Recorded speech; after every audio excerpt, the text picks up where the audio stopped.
Bonjour et bienvenue à toutes et à tous pour cette présentation autour de la Toussaint et de ce moment très particulier qui fait la jonction entre la fin du mois d'octobre et le début du mois de novembre, qui aujourd'hui nous interroge beaucoup sur notre positionnement vis-à-vis de nos ancêtres. Cette année 2023 a été pour moi en tout cas fortement marquée par le travail transgénérationnel, que ce soit à un niveau personnel ou professionnel, autour des personnes qui viennent me voir au cabinet, en soins, en guérison. Et je pense que c'est vraiment le moment juste pour proposer des idées de célébration pour cette période toute particulière qu'est la Toussaint. Alors, cette période particulière, je ne vais pas vous refaire un historique de toutes les célébrations que nos ancêtres ont à ce moment de l'année, ce moment vraiment très particulier où, dans la chute de température et l'absence de soleil automnal, on se sent de plus en plus proche des mystères, on se sent de plus en plus proche des autres plans vibratoires sur notre planète, que ce soit les défunts ou les êtres de la nature. En tout cas, ça a toujours été une tradition, que ce soit dans les traditions païennes, celtiques, ancestrales, ou dans le christianisme occidental, de fêter nos défunts et de fêter tous les saints à ce moment particulier de l'année où, sur le plan énergétique, effectivement, on est beaucoup plus facilement en relation avec ces êtres qui demeurent et vibrent sur d'autres plans. Donc maintenant, la Toussaint et la fête des défunts sont deux choses bien séparées, puisque la Toussaint, c'est la fête de tous les saints. Et là, si vous voulez vous rapprocher de ces enseignements-là, je vous invite plutôt à aller creuser sur les enseignements du christianisme, qui nous invite à ce moment-là d'aller vraiment honorer tous les saints, ou particulièrement certains saints en fonction de vos besoins du moment. Pour les causes perdues, Sainte Rita, par exemple, ou qu'est-ce qu'on pourrait citer d'autre? Sainte Marie-Madeleine, pour apprendre à recevoir les dons du Christ. Voilà, donc ça c'est un travail tout à fait particulier, mais qui pourra faire aussi l'objet de l'utilisation d'un cierge, ce que je vais vous expliquer un petit peu plus loin. Là où je pense qu'il est intéressant de travailler cette année, c'est vraiment dans le fait d'honorer notre famille, d'honorer nos ancêtres. Et ça, c'est quelque chose qui est tellement essentiel et tellement fondamental dans la culture, par exemple, amérindienne, d'honorer ses ancêtres, que ça se dit même pas, puisque c'est une évidence. C'est-à-dire que pour la culture amérindienne, sans nos ancêtres, nous ne serions pas. Et pour cette unique et bonne raison, honorer ses ancêtres à chaque instant de notre existence semble tout naturel et semble une évidence. Dans notre culture judéo-chrétienne, notre culture occidentale, les défunts, c'est plutôt quelque chose qu'on va mettre de côté. La mort, c'est quand même un sujet qui reste assez tabou, parce que ça nous renvoie à notre propre finitude, à notre propre fragilité, vulnérabilité de cette existence qui est vouée de toute façon à se terminer tôt ou tard. Et dans ce tabou, il y a vraiment une problématique à pouvoir aborder la mort comme un sujet comme un autre. Vous pouvez pas, au milieu d'un repas sympa avec des copains, parler de la mort et sans forcément plomber l'ambiance. Alors je vous invite pas à le faire dans ce but-là particulièrement. Mais ce qui est sûr, c'est que les célébrations des défunts est très importante, et je pense que c'est vraiment une invitation qui est posée là dans le calendrier à rendre hommage à nos ancêtres. Alors pourquoi rendre hommage à nos ancêtres? Eh bien nos ancêtres, comme disaient les Amérindiens, c'est par eux que nous sommes. Et rien que pour ça, il est important de les honorer. Alors il est évident que dans le transgénérationnel de chacun, dans nos arbres généalogiques, on a des ancêtres géniaux, extraordinaires, et puis on a des ancêtres peut-être un petit peu moins brillants, des ancêtres qui ont eu des vies un peu plus fracassées. Et ça, de toute façon, c'est le terreau de notre existence, puisque à un plan beaucoup plus universel, l'humanité a une ancestralité aujourd'hui qui forcément lègue dans son héritage à la fois des choses extraordinaires comme la société d'abondance dans laquelle on vit. Alors on ne vit pas tous sur Terre en ce moment de la société d'abondance, mais en tout cas pour la plupart d'entre nous ici dans la vie occidentale, on ne se pose même pas la question de savoir si on va pouvoir manger ce soir, c'est une évidence, alors que ça n'a pas toujours été le cas dans l'humanité. Donc cette société d'abondance, on en a hérité, mais on en hérite évidemment avec les conséquences qu'on connaît aujourd'hui sur à la fois l'écologie de notre planète, mais aussi l'écologie de l'être humain, dans sa façon de considérer le vivant, dans sa façon de se considérer lui-même, et la dévalorisation constante de notre existence et de ce qui est le plus sacré, à savoir toute la vie sur Terre. Donc nos ancêtres ont besoin nos ancêtres n'ont pas forcément besoin d'être honorés, ils ne sont pas dans l'attente, une fois qu'ils passent de l'autre côté, de se dire ah bah ça serait bien qu'ils me mettent des fleurs sur la tombe à la Toussaint quand même. Nos ancêtres, quand ils passent de l'autre côté, ne disparaissent pas, contrairement à ce qu'on aimerait croire, nous les Occidentaux. On ne peut pas simplement oublier nos ancêtres, c'est pas qu'ils n'existent plus, ils poursuivent en fait leur existence à un niveau qui est différent du nôtre.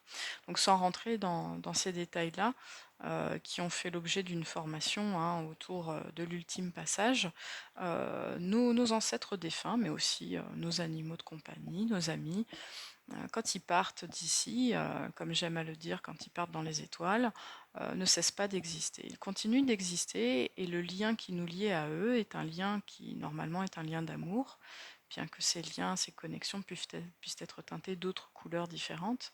Mais en tout cas, l'amour qui nous relie et, et continue de persister en fait dans notre existence. Et la Toussaint, c'est vraiment un moment de pouvoir célébrer ça, un moment de pouvoir renouveler, de dire oui à nos ancêtres, de dire merci. Surtout, je pense que c'est vraiment la gratitude qui est l'énergie la plus prépondérante et surtout la plus guérissante. Parce que quelle que soit la vie que nos ancêtres aient pu avoir avec ce qui est excusable ou non, ce qui est pardonnable ou non, eh bien aujourd'hui nous sommes ici, là, présents sur Terre, porteurs à l'intérieur de nous du terreau de croissance dont nous avons hérité. Et la question qui se pose à nous, vivants, présentement sur Terre, c'est qu'est-ce qu'on en fait? Donc moi, ma proposition aujourd'hui, c'est de faire de ce terreau non pas un compost moisissant, malodorant, dont on ne sait pas quoi faire et qu'on va mettre dans un coin et surtout on n'y touche pas, ou on va mettre un pot de fleurs dessus une fois par an à la Toussaint. C'est vraiment d'aller prendre ce compost et de voir ce qui peut être fait pour nous le plus dans l'amour. Alors évidemment, chacun à sa mesure va pouvoir exprimer ou ressentir ou non de l'amour, de l'appréciation, de la gratitude envers ses ancêtres. Et ça, c'est vraiment, ça vous appartient. Si vous n'êtes pas dans l'amour avec vos ancêtres, s'il y a des choses terribles qui se sont passées, il n'y a pas lieu de se forcer. Vous pouvez tout à fait honorer l'ancestralité humaine dont je parlais tout à l'heure, qui vous permet d'être là ici aujourd'hui.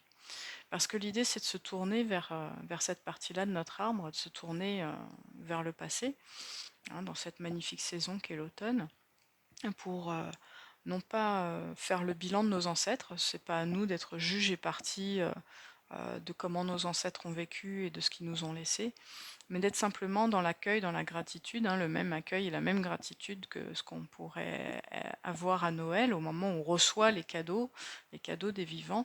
Mais là, avant de recevoir les cadeaux des vivants et d'une nouvelle vie à venir au moment de Noël, je vous invite à considérer que votre vie actuelle est déjà un cadeau, est déjà une bénédiction, et à vous mettre dans l'accueil de ça, à vous mettre vraiment dans, sincèrement, de se dire, bah tiens, j'ai de la chance d'être là, et si eux, ils n'avaient pas été là, moi, je ne serais pas là non plus, donc à un niveau biologique, et puis à un niveau matériel aussi, puisque l'héritage, en tout cas dans le monde occidental, ça se passe aussi beaucoup par là. On hérite d'objets de nos ancêtres, on hérite de qualités aussi de nos ancêtres, hein, de défauts évidemment, mais là je vous invite vraiment à vous tourner vers les cadeaux qui vous ont été faits. Et pour que l'énergie circule bien, pour que le donner-recevoir fonctionne agréablement, eh bien prendre conscience qu'on a reçu de nos ancêtres, c'est la première étape. Donc peut-être un petit travail de prendre sur une petite feuille de papier ou de noter dans un petit coin de votre tête tout ce que vous considérez que vous avez reçu de vos ancêtres qui est un cadeau. Et rien que notre santé, c'est déjà ça, même si elle n'est pas parfaite, et elle n'a pas vocation d'être parfaite, notre santé, même si certains d'entre nous sont bénis par un système immunitaire et une résistance extraordinaire, ce n'est pas le cas de tout le monde. Mais notre santé, notre être, notre existence, notre confort matériel, euh, nos traditions. Voilà, vous pouvez commencer à faire la liste de tout ce que vous avez reçu et de façon à pouvoir générer à l'intérieur de vous cette gratitude dont on parlait dans la vidéo sur l'automne, cette gratitude en retour de ce qu'on a reçu. Parce que quand on reçoit et qu'on n'est pas dans la gratitude, on prend. Alors que quand on reçoit et que ça nous fait plaisir et que ça fait naître à l'intérieur de nous de l'amour, de la joie, de la gratitude, il y a quelque chose de bien différent qui se manifeste à ce moment-là. Et c'est vrai qu'on est dans un monde où on a tendance à prendre. Il n'y a pas de gratitude quand on reçoit le chômage, non, c'est normal, on a cotisé pour ça. Il n'y a pas de gratitude à ce que nos enfants aillent à l'école gratuitement, non, c'est normal, on paye des impôts pour ça. Voilà, on est dans cette espèce de troc permanent dans le monde qui existe, que ce soit avec les institutions, mais que ce soit aussi avec les êtres qui nous entourent. Oh bah non, je vais pas être dans la gratitude pour ma voisine qui m'a rendu service, puisque moi aussi je lui ai rendu service 2 semaines avant. Donc non, non, on est dans une comptabilité perpétuelle. Et bien là, je vous invite à sortir de la comptabilité. Sortir complètement de cette comptabilité où on n'est plus du tout dans le donner-recevoir, on est dans l'investir, on est dans le prendre, on est dans le dû, on est dans l'obligation et on est dans un monde vraiment noir et blanc, triste à mourir. Je vous invite à revenir sur les couleurs et à revenir dans cette démarche d'amour qui est très très simple et que je résume à nouveau, qui est de prendre conscience de ce qu'on a reçu. Et même si on a reçu très peu, et de mettre de la gratitude là-dessus, pour que le donner-recevoir soit dans l'amour. Et donc, comment est-ce qu'on va pouvoir exprimer cette gratitude? Alors oui, en France, on aime bien mettre des fleurs sur les tombes de nos ancêtres, mais c'est pas toujours possible de le faire quand géographiquement, par exemple, on n'est pas à côté des tombes de ceux qui nous ont précédés. Et donc, là, je vais introduire la pratique du cierge qui a été fortement encouragée par Raphaël Paillard dans ses enseignements et dont je vais vous transmettre ma propre vision. Donc l'idée, c'est de prendre une bougie, de choisir une bougie que vous allez peut-être fabriquer vous-même ou que vous allez acheter en magasin, et d'en faire un cierge. Et qu'est-ce qui différencie la bougie d'un cierge? Eh bien, c'est tout simplement l'utilisation qu'on va en faire. On va consacrer cet objet, qui pour l'instant n'est qu'un objet, la bougie, à une utilisation plus sacrée, à porter une énergie et recevoir une lumière pour la transmettre. Et du coup, on va transformer cet objet tout simple en un objet sacré qui est le cierge. Et comment on va faire ça? Eh bien, c'est pas compliqué. Je vous invite à soit graver, si vous êtes vraiment habile de vos mains, sur le cierge, peut-être un mot pour remercier vos ancêtres. Ça peut être gratitude, ça peut être euh, amour, ça peut être merci, ça peut être vraiment le mot qui vous convient dans la langue qui vous plaît. Mais si vous ne pouvez pas le graver parce que comme moi, vous avez peur de casser votre cierge ou que vous n'êtes pas à l'aise avec le travail de la cire, vous pouvez tout simplement acheter un petit masking tape ou prendre un petit morceau, vous savez, de ces scotch jaunes qu'on utilise pour la peinture, les poser et les scotcher directement sur le cierge et écrire sur ce scotch et même dessiner, hein, parce que du coup, on va pouvoir vraiment faire ce qu'on veut, hein, ça peut être très créatif et dessiner un petit peu des choses qui sont en lien avec ce que vous voulez transmettre. Alors il est tout à fait possible de faire un cierge par défunt que vous voulez honorer particulièrement avec peut-être le dessin ou devant ce cierge un petit objet qui rappelle qui il était. Si vous aviez une grand-mère qui adorait tricoter, vous pourriez consacrer un cierge et puis mettre 2 aiguilles à tricoter ou une petite pelote de laine et puis l'allumer comme ça à la Toussaint pour penser à elle. Voilà, en fait, je pense que la seule limite, c'est votre imagination. Et tant que tout est fait dans l'amour, eh bien, tout est juste quelque part. Donc cette bougie que vous allez transformer en cierge en y mettant une intention, vous allez pouvoir y mettre, vous pouvez tout à fait faire un seul cierge pour tous vos ancêtres, bien entendu, ou si vous voulez séparer chaque lignée, la lignée paternelle, la lignée maternelle, faites comme votre instinct vous dit. Il n'y a pas de bonne chose ou de mauvaise chose. Si c'est vraiment fait dans l'amour, et dans la bienveillance, il n'y a vraiment pas de mauvaise façon de faire. Une fois que vous avez donc fait de votre bougie un cierge, vous allez pouvoir l'allumer. Alors quand est-ce qu'il faut l'allumer? Quelle est la bonne date? Mais je pense qu'il n'y a pas de bonne et de mauvaise date. Le passage vraiment au niveau du calendrier par rapport à tout ça, euh, ça commence, ça commence vraiment généralement le 31 octobre, hein, qui est la date d'Halloween, hein, qui est la date où les esprits commencent à sortir. Hein. Quand on regarde un petit peu les traditions, notamment El Día de los Muertos au Mexique, on est sur cette date-là. Et puis le 1er novembre, c'est la Toussaint, et puis le 2, c'est les défunts. Et moi, j'aime bien le chiffre 3, parce que le 3 c'est la Trinité, le 3 c'est vraiment le triangle sur lequel on peut s'appuyer pour faire un tabouret. Et donc vous pourriez choisir ces 3 jours, 31, 1er et 2, pour allumer le matin une bougie en faisant une prière ou un remerciement tout simplement pour vos ancêtres, avec une intention pour chacun, et envoyer en fait tout simplement vos intentions à travers ça.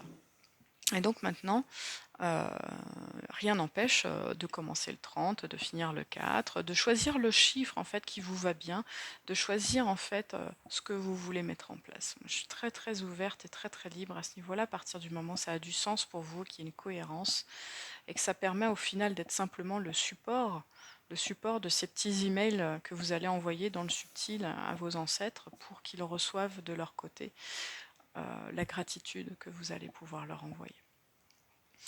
Donc comment on va allumer le cierge? Eh bien quand on allume un cierge, c'est pas comme on allume une bougie, l'idée c'est pas juste de l'avoir de la chaleur et de la lumière, l'idée c'est de vraiment faire descendre sur ce réceptacle qu'est votre cierge, la lumière la plus divine qui soit. Donc je vous invite à vraiment vous mettre dans votre cœur, à fermer les yeux quelques instants, peut-être poser la main sur votre cœur tout simplement, et à mettre vraiment toute votre conscience sur cette zone du cœur. Et une fois que vous avez mis toute cette conscience sur cette zone du cœur, vous allez peut-être ressentir que vous êtes aussi très connecté à la terre, que vous avez vos racines sous vos fesses, du premier chakra qui sont dans la terre, ou en tout cas vous allez sentir vos pieds bien ancrés. Et puis vous allez sentir que votre tête aussi, elle est bien accrochée au ciel aussi. Vous allez sentir peut-être cette connexion au divin, cette connexion à la conscience, cette connexion à cette partie-là de vous qui est la plus profonde, qui est la plus sage, qui a peut-être parfois du mal à s'exprimer dans votre quotidien, mais en tout cas qui, dans ce petit moment de silence intérieur, est présent. Et dans cette connexion au ciel, vous allez vraiment essayer d'aller vous connecter au plus haut possible. Vous allez tendre la main vers le divin, tendre la main vers le créateur, tendre la main vers l'univers, peu importe le vocabulaire et la façon dont vous voyez cet espace, vous allez tendre la main vers la magie de la vie.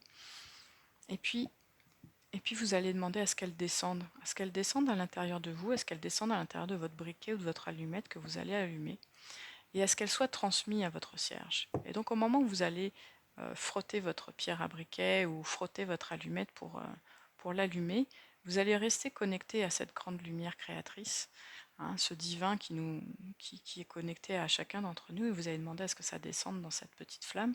Et cette petite flamme, vous allez ensuite l'utiliser pour allumer votre cierge, pour que votre cierge soit le réceptacle non seulement d'une flamme physique, mais aussi d'une flamme subtile, qu'est la lumière du ciel. Et une fois que votre cierge est allumé, vous allez pouvoir voir qu'il brille alors sûrement d'un éclat qui est bien différent euh, de si vous aviez allumé votre cierge sans aucune intention particulière. Du coup, à partir de ce moment-là, votre cierge devient le réceptacle d'une lumière céleste et qui est vraiment présente au niveau terrestre. Et cette lumière, elle est tout à fait la même connexion, elle fait le même pont, si vous voulez, entre le ciel et la terre, que ce que vous faites, vous, être incarné sur la terre avec votre ancêtre qui est parti depuis longtemps. Donc ça, cette lumière-là, vous allez pouvoir la laisser allumer par exemple toute la journée, et puis éventuellement changer le cierge s'il aboutit à la fin de sa consommation, et puis éventuellement l'éteindre ou la laisser allumer la nuit. Ça, je vous laisse prendre le risque que vous souhaitez. Si vous avez des rideaux à côté, évidemment, je ne vous conseille pas de laisser une flamme allumée, ou si vous avez des chats, les chats aiment bien jouer avec les bougies, à faire attention. Et puis donc l'éteindre éventuellement le soir, le rallumer le lendemain matin, toujours avec la même intention. Et quand on va vouloir éteindre son cierge, on ne souffle pas dessus, parce que Symboliquement, le souffle, c'est la vie. Donc si vous mettez de la vie sur un cierge qu'on éteint, c'est un petit peu paradoxal. On va aller utiliser soit un petit éteignoir, hein, on en trouve maintenant au magasin, notamment chez Ikea, ou alors simplement un petit verre qu'on va renverser pour priver la mèche d'oxygène, ou alors si vous êtes aventurier, vous pourriez pincer la mèche avec le bout de vos doigts sans avoir peur de vous brûler. En tout cas, l'idée, c'est vraiment d'éteindre cette bougie dans la privation d'oxygène et non dans un souffle qui est censé être un souffle créateur. Après, si vous voulez souffler sur votre cierge, je pense qu'il n'y aura pas mort d'homme, il n'y aura pas bouleversement dans les plans célestes si vous le faites comme ça. En tout cas, moi, mon souhait, c'était de vous transmettre cette façon de faire là. Et l'idée, c'est vraiment que euh, au moment où on éteint ce cierge, on prend conscience que même si le cierge est éteint, la lumière reste allumée dans nos cœurs. La lumière qui est le pont qui nous relie à nos ancêtres, cette lumière d'amour, cette lumière de gratitude qu'on a exprimée, hein, au travers de la présence de ce cierge, qui n'est pas une pratique obligatoire, hein, c'est simplement, ce cierge va vous permettre simplement de manifester dans la matière cette gratitude, cet amour, ce lien pendant ces quelques jours que vous souhaitez mettre en place avec vos ancêtres. Alors pour aller plus loin, certains d'entre vous auront peut-être le désir de prier pour leurs ancêtres, d'amener une guérison, parce que c'est très à la mode, et puis c'est, comme on en a discuté tout à l'heure, c'est très courant qu'il y ait des blessures, des choses dans notre transgénérationnel qui font souffrir. Nos ancêtres ont eu des vies qui n'étaient pas forcément évidentes, avec des circonstances pas forcément faciles, des circonstances de guerre, des circonstances de pauvreté, des circonstances de violence. Et peut-être que vous aurez envie, en plus du fait d'honorer de vos ancêtres, d'amener un élan de guérison, un élan de pacification, en tout cas un élan de lumière supplémentaire.